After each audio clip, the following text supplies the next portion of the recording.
السلام علیکم ورحمۃ اللہ وبرکاتہ۔ محترم دینی بھائیوں اور بہنوں اور عزیز طالبات، بسم اللہ الرحمن الرحیم وبہ نستعین۔ ہم لوگ اس سے پہلے درس میں یہ زمانے جاہلیت کے جو شعراء تھے، جو ان کا تذکرہ، اس سے پہلے توحید پرستوں کا تذکرہ ہوا اور اسی کے تذکرے کے ساتھ جو سلجھے ہوئے شعراء تھے ان کا بھی تذکرہ ہو رہا تھا۔ تو ہم لوگ وہاں تک پہنچے تھے زہیر ابن ابی سلمہ تک۔ تو بتایا تھا میں نے کہ زہیر ابن ابی سلمہ مزنی قبیلے کا ایک بہت مشہور و معروف شاعر ہے۔ یہ زمانے جاہلیت کے طبقے اولیٰ کا تیسرا بڑا شاعر ہے۔ وہ زبان کا سچا، بات کا پکا، بہت ہی فصیح و بلیغ اور حکیم و دانا شخص تھا، بہت ہی عقل مند۔ قبیلے غطفان میں پلا بڑھا ہے، وہ وہیں پروان چڑھا ہے۔ اس کے ماموں نے بشامت الغدیر، جو اس کے ماموں ہیں، انہوں نے اس کی تربیت کی ہے۔ ماموں عقل مند و دانا شخص تھا، اپنی دانائی، دور اندیشی اس کے اندر منتقل کر دی، اس نے گویا اڈیل دی جیسے کہنا چاہیے۔ اس طرح بہت ہی سلجھا ہوا شاعر ہو گیا۔ اس کے زمانے میں داہس و غبرہ کی جنگ ہوئی، ایک معمولی وجہ سے یہ جنگ ہوئی تھی۔ اور جتنی بھی بڑی بڑی جنگیں ہوئی ہیں زمانے جاہلیت میں، اگر ان سب کو پڑھا جائے تو اس کے پیچھے کوئی بہت اہم، کوئی بڑا سبب نہیں نظر آئے گا۔ جیسے بسوس کی جنگ ہے تو وہ بھی معمولی وجہ سے کہ ایک مہمان کی اونٹنی ایک رکھت میں آ گئی، تو اس پہ یہ کہ یہ ہماری رکھت میں کیسے آ گئی، نہیں آ سکتی، یہ رہ سکتی، اس کو مار دیا۔ اس کی وجہ سے جساس ابن مرہ نے کلیب کو قتل کر دیا، اس پر 40 سال تک جنگ ہوئی۔ اسی طرح یہ جنگ جو داہس اور غبرہ کی جنگ ہوئی، اس میں بے شمار جانیں گئی ہیں۔ یہ بھی ایک معمولی سے گھڑ دوڑ کا مقابلہ ہوا تھا، تو ایک فریق نے دوسرے فریق کو دھوکہ دے دیا اور ایک پلاننگ کے تحت دھوکہ دیا تھا، وہ پلاننگ کھل گئی۔ پھر اس کے بعد کیا تھا کہ پھر جنگ چھڑ گئی۔ تو اس میں بے شمار جانیں گے۔ تو اس وقت دو شخص آگے بڑھے،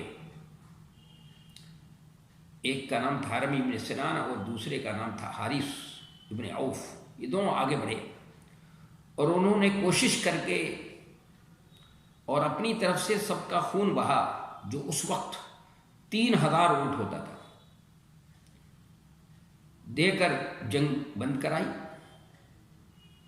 تو یہ حرم ابن سنان اور حارث ابن عوف کے اس عمل سے زہیر بہت متاثر ہوا، بہت ان کی انسانی ہمدردی، اس انسانیت اور آدمیت کے عمل سے بہت متاثر ہوا۔ اس نے اپنے مشہور و معروف معلقے میں ان دونوں کی جی بھر کر تعریف کی ہے۔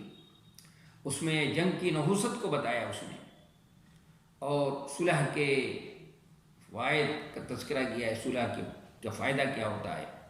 جنگ کے سلسلے میں اس نے بتایا کہ مَلْحَرْبُ إِلَّا مَا عَلِمْتُمْ ذُقْتُمْ وَمَا هُوَ عَنْهَا بِالْحَدِيثِ الْمُرَجَّمِ، کہ بھائی جنگ کیا ہے جس کے تم تو اس کا مزہ چکھ چکے ہو، اس سے آشنا ہو، اس کے بارے میں کوئی اٹکل کی باتیں نہیں ہیں۔ اور صلح و مصالحت کے فوائد اس نے بتائے، اور پھر اس کے بعد اس میں ان دونوں کی تعریفیں کی ہے، اور اس میں آخر میں حکمت و دانائی کے بہت اچھے اشعار کہیں اس نے۔ وہاں سے شروع کرتا ہے من لم یصانع فی امور کثیرۃ یغرس بانیاب ویؤطی بمنصب۔ وہاں سے یہ کہتا ہے کہ جو بہت سارے معاملات میں رواداری کا معاملہ نہیں کرتا ہے، یغرس بانیاب ویؤطی بمنصب، دانتوں سے، کچلی کے دانت سے اس کو کاٹ دیا جاتا ہے اور پیروں سے روت دیا جاتا ہے۔ حکمت و دانائی کی بات کہی ہے۔ نبی صلی اللہ علیہ وسلم کی بعثت سے 1 سال پہلے اس کا انتقال ہوا۔ اس کے قصائد کو حولیات سے کا نام دیا جاتا، موسوم کیا جاتا ہے، کیونکہ وہ 4 ماہ میں قصیدہ کہتا تھا، پھر 4 ماہ میں اس کو بناتا اور سنوارتا تھا، پھر اس کو 4 ماہ کے لیے لوگوں کے سامنے پیش کرتا تھا، اس لیے اس کے قصیدوں کو حولیات کہا جاتا ہے۔ یہ خلیفہ ثانی حضرت عمر رضی اللہ تعالی عنہ کا پسندیدہ شاعر ہے، یعنی جب بھی قبیلہ مدنہ کا کوئی شخص آتا تو یہ حضرت عمر رضی اللہ تعالی عنہ اس سے قصیدہ ضرور، اس سے اشعار ضرور سنتے تھے، زہیر ابن ابی سلمہ کی۔ اور سب سے بڑی بات یہ ہے کہ کعب ابن زہیر جو شاعر الرسول ہیں، جنہوں نے قصیدہ کہا ہے کہ اس پہ خوش ہو کر نبی علیہ الصلوۃ والسلام نے اپنی چادر دے دی ہے، وہ اس کے صاحبزادے ہیں، بیٹے ہیں، اور وہ ان کا والد ہے زہیر۔ دیکھیے کہتا ہے جو حکمت اور گر کی باتیں کہی ہیں، اس میں کچھ اشعار کا ترجمہ بھی میں آپ کے سامنے پیش کر دیتا ہوں کہ برتری یہ کہتری کا راز اس کے بات کرنے میں ہے۔ کہ اس سے پہلے اس نے کہا ہے پہلے مصرے میں، اور کتنی ہی خاموش طبع لوگ ہیں جن کی خاموشی تم کو بھا جاتی ہے، جبکہ انسان کی دوسرے کے مقابلے میں برتری یا کہتری کا راز اس کے بات کرنے میں ہے۔ یعنی گر کی بات بتائی اس نے کہ اور کتنی ہی خاموش طبع لوگ ہیں جن کی خاموشی تم کو بھا جاتی ہے، بہت اچھی لگتی ہے، جبکہ انسان کی دوسرے کے مقابلے میں برتری یا کہتری کا راز اس کی بات کرنے میں ہے۔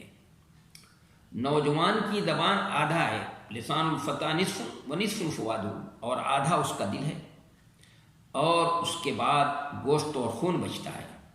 اس لیے عربوں کا محاورہ ہے المرء باصغرہ بقلبہ و لسانہ، انسان اپنی 2 چھوٹی چیزوں سے پہچانا جاتا ہے، ایک دل اور اس کی زبان۔ اور بڑھاپے کی بیوقوفی کہتا ہے، اور بڑھاپے کی بیوقوفی جس کے بعد سنجیدگی نہیں ہے، اور یقیناً نوجوان بیوقوفی کے بعد سنجیدہ ہو جاتا ہے۔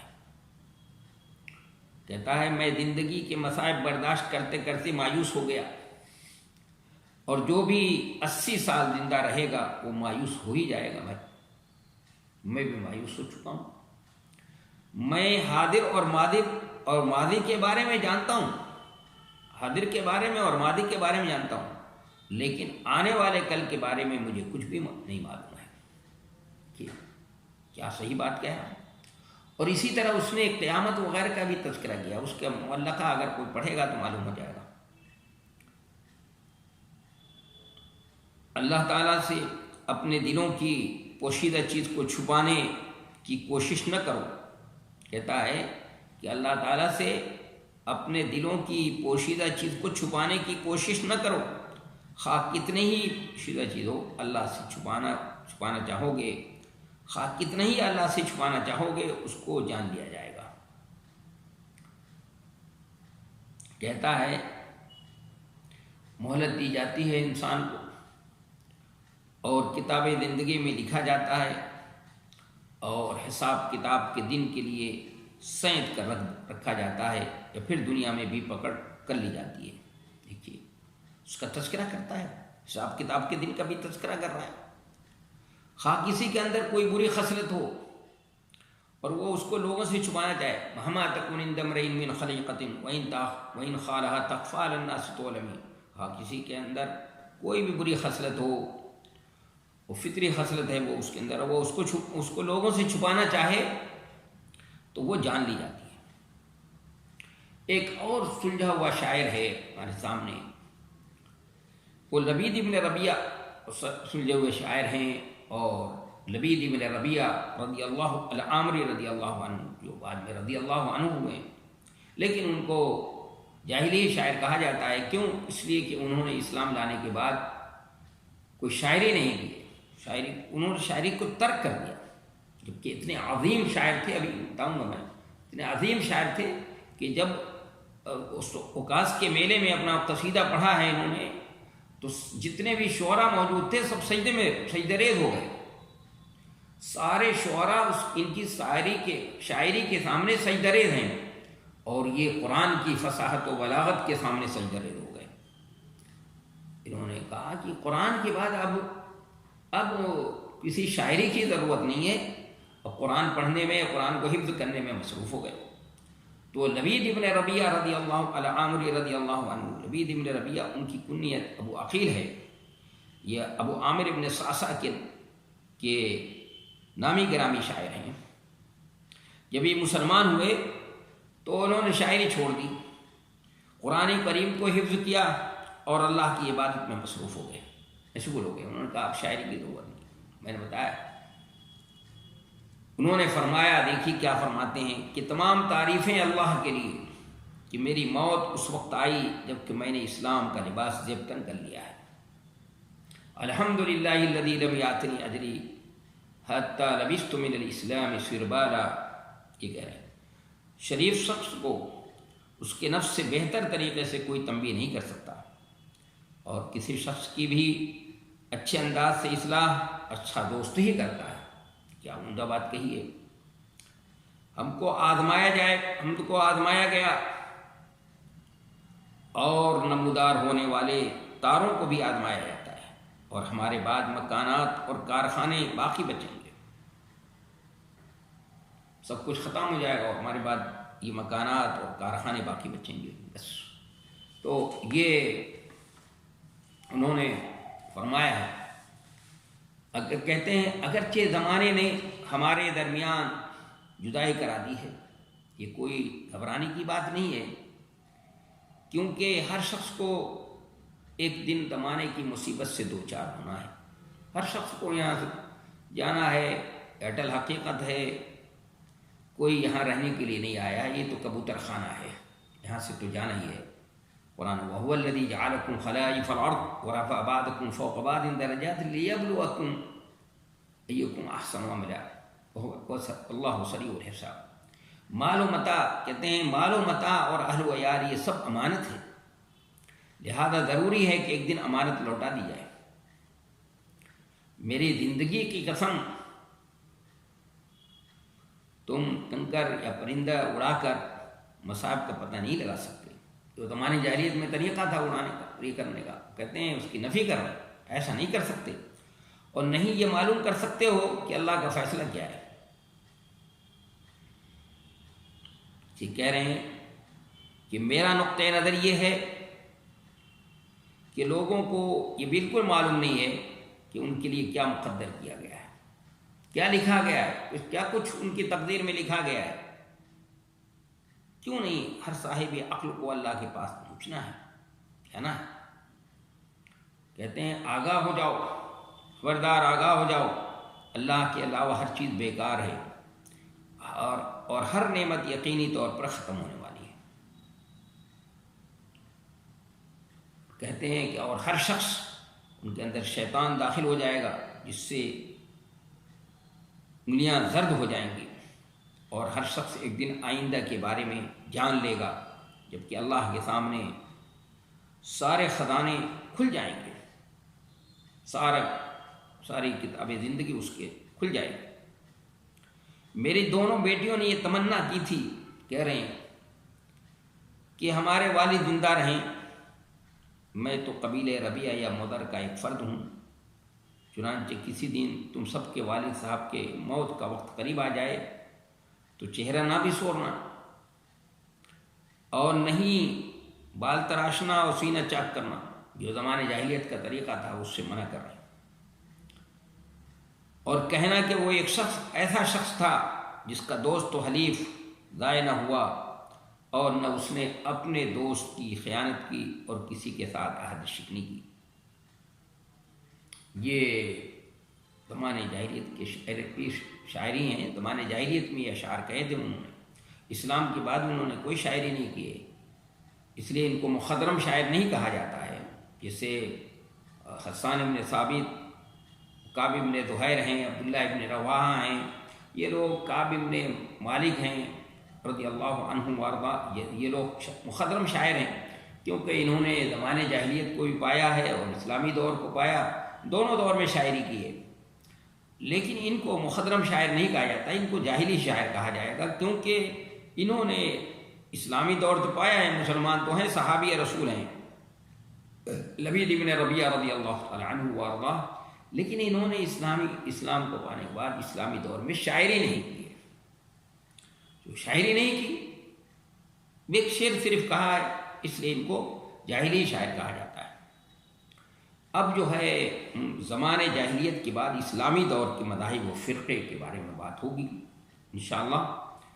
تو اسلام کا آغاز آپ سب جانتی ہیں کہ نبی کریم صلی اللہ علیہ وسلم کی نبوت اور آپ کے نور کی ضیاءپاشی سے ہوا۔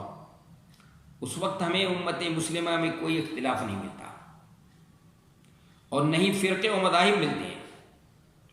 صورتحال یہ تھی کہ لوگ نئے دین میں فوج در فوج داخل ہو رہے تھے اور آپ کی صحبت سے فیض یاب ہو رہے تھے۔ انہیں صحابہ اور انصار کے نام سے موسوم کیا گیا۔ ان کے ساتھ آپ صلی اللہ علیہ وسلم کے خانوادے کے افراد بھی تھے۔ جب کوئی نئی بات ہوتی یا کوئی نیا مسئلہ درپیش ہوتا اور کوئی دشواری و پریشانی سامنے آتی، آپ صلی اللہ علیہ وسلم سے معلوم کرتے، آپ صلی اللہ علیہ وسلم جواب مرحمت فرما دیتے اور اس مشکل کو حل کر دیتے۔ محبت، خلوص، باہم ایک دوسرے کے ساتھ تعاون و تعلق، یگانگت کا ماحول تھا، علم و ادب اور پڑھنے لکھنے کا ماحول تھا۔ یہ معلوم ہے یہ نبی علیہ الصلوۃ والسلام کا دور ہے۔ نبی صلی اللہ علیہ وسلم کے انتقال کے بعد بھی مسلمان اسی نہج پر چلتے رہے، جس طرح کے جس نہج پہ نبی صلی اللہ علیہ وسلم کے زمانے پہ چل رہے نبی صلی اللہ علیہ وسلم کے انتقال کے بعد بھی مسلمان اسی نہج پہ چلتے رہے۔ دین حق کی تبلیغ، اس کی نشر و اشاعت اور اس کو غالب کرنے کو اپنا نصب العین بنائے رکھا تھا۔ ان کا نصب العین تھا صحابہ کرام۔ کیسی جماعت، ایسی عمدہ جماعت، یہ قرآن ان کی تعریف میں کیا کیا فرماتا ہے آپ کو معلوم ہے۔ سب سے بڑی بات یہ کہ ان کو تمغہ رضی اللہ عنہ ورضوا عنہ، کہ وہ اللہ سے راضی اور اللہ بھی ان سے راضی۔ محمد رسول اللہ والذین معه اشداء علی الکفار رحماء بینہم تراہم رکعا سجدا یبتغون فضلا من اللہ سیماہم فی وجوہہم من اثر السجود۔ اور کیسی انہوں نے مثالیں اور نظیریں پیش کی ہیں اسلام کی فدائیت اور نبی صلی اللہ علیہ وسلم کی محبت فدائیت کی اور اسلام کے غلبے کے لیے کوششوں کی کیسی نظیریں پیش کی ہیں کہ یہاں پر موقع نہیں ہے کہ اس کو سب کو بیان کیا جائے۔ تو انہوں نے یہ دین حق کی تبلیغ، اس کی نشر و اشاعت اور اس کو غالب کرنے کو اپنا نصب العین بنائے رکھا تھا۔ کتاب و سنت ان کے لیے سرچشمہ ہدایت تھا۔ خلفائے راشدین کا دور گزر گیا، مشکات نبوت سے فیض یابی کا اثر رہا اور کتاب و سنت نے ان لوگوں کو ایک لڑی میں پروئے رکھا۔ مسلمان ایک لڑی میں پروئے رہے۔ ان کا عقیدہ، ان کی سوچ اور فکر صاف ستھری تھی، بالکل صاف ستھری، دھلی دھلائی۔ ان کا ذہن و دماغ ہر طرح کے شکوک و شبہات سے پاک صاف تھا۔ جب بھی کوئی پریشانی ہوتی یا کسی مشکل سے دوچار ہوتے تو بڑے بڑے صحابہ کرام سے رجوع کرتے اور ان کے بعد اسی طرح تابعین سے رجوع کرتے اور ان کے بعد تبع تابعین سے جو اپنے اسلاف کے طریقے پر گامزن تھے، والذین اتبعوہم بإحسان الی یوم الدین، اسی طرح سے وہ کرتے رہے۔ یہ اس طرح سلسلہ چلتا رہا۔ پھر اس کے بعد اختلافات شروع ہوئے ہیں، آپ جانتی ہیں۔ اور اختلاف کیوں شروع ہوتا ہے؟ اس کی بنیادی وجہ ہے دین سے دوری۔ جب انسان دین سے دور ہوتا ہے اور دین سے دوری کہ بنیادی سبب کیا ہے؟ وہ ہے عصبیت، تعصب، ضد اور حسد، جلن، بغض اور عناد، نفرت، اور یہ چیزیں آئیں، پھر مسلمان مختلف خانوں میں اور اس طرح بٹنے لگے، بٹے۔ اس لیے تاریخ، آپ تاریخ کی کتابوں میں اس سب چیزوں کو پڑھ سکتے ہیں یا موقع نہیں۔ تو اہل سنت والجماعت یہ ایک ٹائٹل ہے، بہت ہی خوبصورت اور اچھا ٹائٹل ہے، اہل سنت والجماعت۔ یہ آج جو ہے ہمارے کچھ مسلمان بھائیوں نے اس ٹائٹل کو اپنے لیے خاص کر لیا ہے۔ تو میں اس لیے چاہتا ہوں کہ یہ آپ کے سامنے اس کی وضاحت ہو، آپ زیادہ سمجھیں کہ اہل سنت والجماعت کون ہے، اہل سنت والجماعت کس کو کہتے ہیں۔ اور جن لوگوں نے آج کے دور میں اپنے لیے یہ ٹائٹل کو خاص کر لیا ہے، کہتے ہیں ہم اہل سنت والجماعت ہیں، کیا یہ ٹائٹل ان کے اوپر فٹ ہوتا ہے؟ یہ اس ٹائٹل کے مستحق ہیں؟ آپ خود ابھی تھوڑی مختصر سی وضاحت کروں گا، آپ خود سمجھ لیں کہ آیا وہ ٹائٹل کے مستحق ہیں یا نہیں ہیں۔ اگر وہ ان کے اندر صفات ہیں جن صفات کے حامل ہونا چاہیے اہل سنت والجماعت کو، تو ٹھیک ہے، وہ اس کے مستحق ہوں گے۔ اور اگر وہ صفات ان کے اندر نہیں ہیں، وہ چیزیں نہیں ہیں، بلکہ انہوں نے اپنی زندگی میں خرافات اور بدعات اور خرافات کو پیدا کر رکھا ہے اور اسی کو دین بنا رکھا ہے انہوں نے، تو کبھی بھی ان کے اوپر یہ ٹائٹل جو ہے، کبھی بھی ان کے اوپر یہ ٹائٹل فٹ نہیں ہو سکتا، چاہے کتنا بھی ٹائٹل اپنے لیے اس کو کرتے رہیں۔ اس کے لیے اپنے لیے اس ٹائٹل کو خاص کر لیں اور اپنے کیلنڈروں پہ، اپنی تقریروں میں، اپنی تحریروں میں لکھتے رہیں۔ یہ ٹائٹل ان کے لیے نہیں، یہ ٹائٹل دیکھیے کس کے لیے ہے۔ اہل سنت والجماعت صحابہ اور تابعین کے بعد امت مسلمہ کے سلف صالح کا مذہب رہا ہے۔ یعنی اہل سنت والجماعت کون ہے؟ صحابہ اکرام اور تابعین اور امت مسلمہ کے وہ لوگ، نیک و صالح لوگ جو اپنے سلف کے طریقے پر رہے ہیں، اسلاف یعنی صحابہ اکرام کے، ان میں بڑی جماعت صحابہ اور تابعین کی رہی ہے، جو براہ راست نور نبوت سے فیض یافتہ تھے یا اس سے قریبی زمانے سے تعلق رکھتے تھے۔ تو اہل سنت والجماعت کا عقیدہ سن لیجیے۔ عقیدہ کیا ہے؟ اہل سنت والجماعت وہ لوگ ہیں جو دل کی گہرائیوں سے اللہ کے وجود، اس کی وحدانیت اور ربوبیت کے قائل تھے۔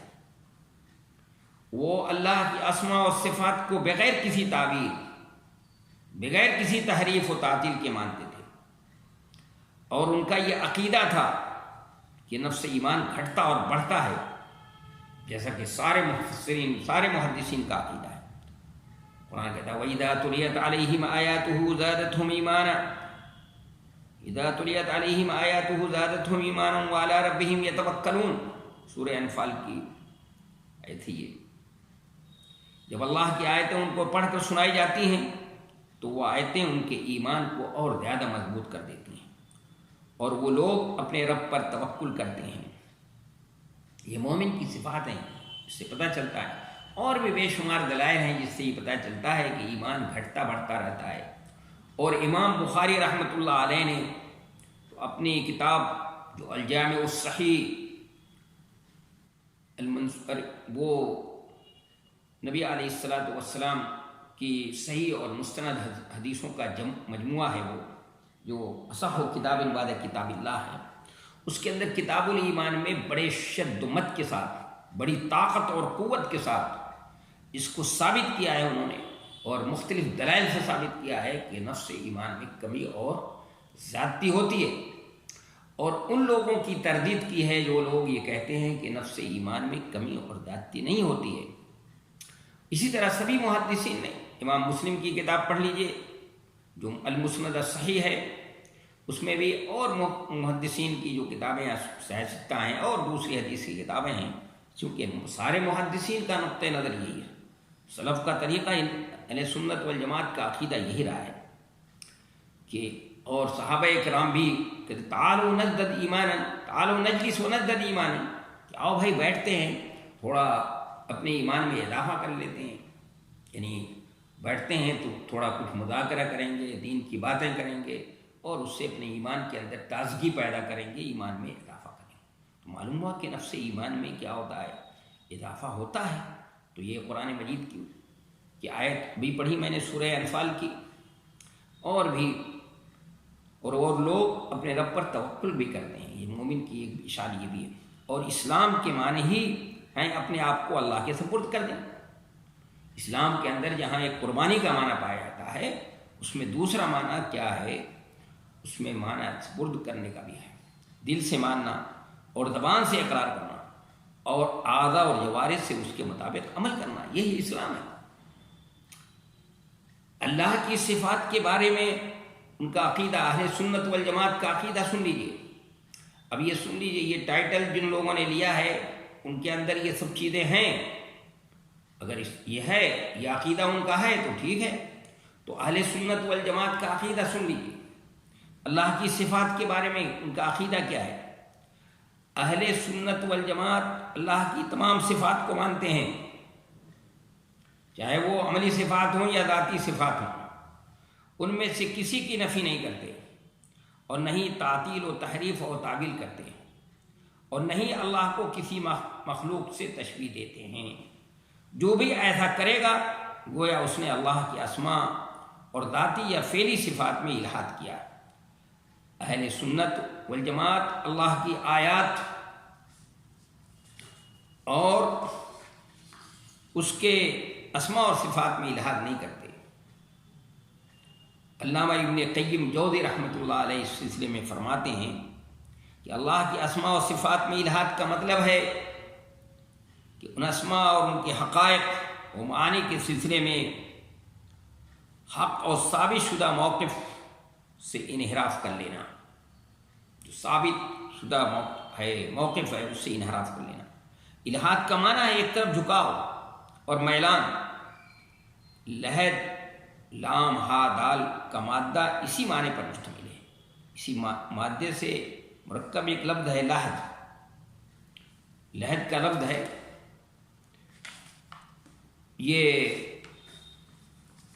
جانتے ہیں لحد کا لفظ جو ہے قبر کے ایک کنارے کے شگاف کو لحد کہا جاتا ہے،